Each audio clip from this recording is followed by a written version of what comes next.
Je dormais profondément quand ma fille est entrée dans la chambre et affolée, nous a dit qu'il y avait des coups de feu. Donc le temps que je me réveille, que je réalise, qu'elle m'explique que c'était des coups de feu qui venaient de la rue, là je prends conscience que mon fils peut être potentiellement exposé puisqu'il dort aussi côté rue. On pense au tueur qui terrorise Toulouse depuis plusieurs jours. On pense qu'il est rentré dans l'immeuble et qu'il est poursuivi et qu'il va prendre des habitants en otage. Le premier assaut a été quand même assez terrible. Il y avait des coups de feu à l'extérieur, ça c'est ce qu'on a entendu. Et ensuite on avait entendu une rafale de tirs véritablement à l'intérieur, quoi. Et ça a duré à peu près entre 5 et 10 minutes, mais c'était vraiment éternel, quoi, pour nous. Le policier qui est derrière la porte me dit « Écoutez, vous reculez et on va rentrer dans votre appartement ». Il ferme le couloir et il réquisitionne tout le salon et la cuisine. Et ils nous disent surtout de ne pas rester dans la chambre. Donc nous, on se retrouve tous les quatre dans un petit couloir. Donc il y avait quoi? Il y a 2 mètres carrés, 3 mètres carrés à 4, avec des couvertures.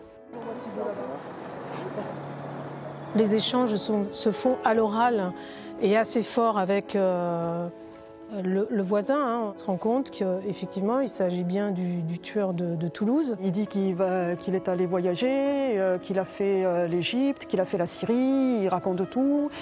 Le négociateur lui a dit « Mais pourquoi tu as tué les enfants ?» Lui répond « Après tout, vous en tuez bien en Syrie, ou je crois que c'est Israël qui en tue bien en Syrie, etc. » Il y avait cette phase où parfois il pleurait, parfois il était très en colère, il était en rage en effet, et parfois il était extrêmement fier. J'ai fait ça, etc.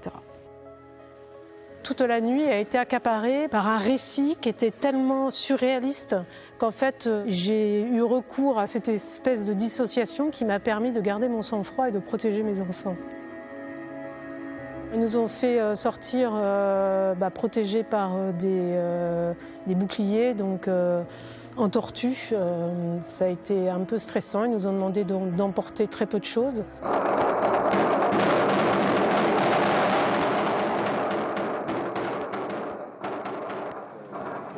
Quand on est revenu dans l'appartement, il y avait une flaque de sang dans le couloir, il y avait du sang sur le matelas, il y avait des plateaux repas partout. Tout avait été laissé en l'état et c'était plus un appartement, c'était un état de siège. On a dû se batailler pour que quelqu'un nettoie, parce que la préfecture n'avait rien prévu. On a dû se batailler pour que l'assurance nous rembourse, parce que l'État a décidé que c'était nos assurances personnelles nos assurances d'habitation qui devaient nous rembourser. Et malheureusement, dans notre assurance d'habitation, il n'y a pas marqué terrorisme. Il y a eu une deuxième agression qui était de nous dire très clairement, vous n'êtes pas des victimes, très clairement, remerciez-nous, on vous a sauvé la vie. Et je ne comprenais pas pourquoi on était traités de cette façon-là.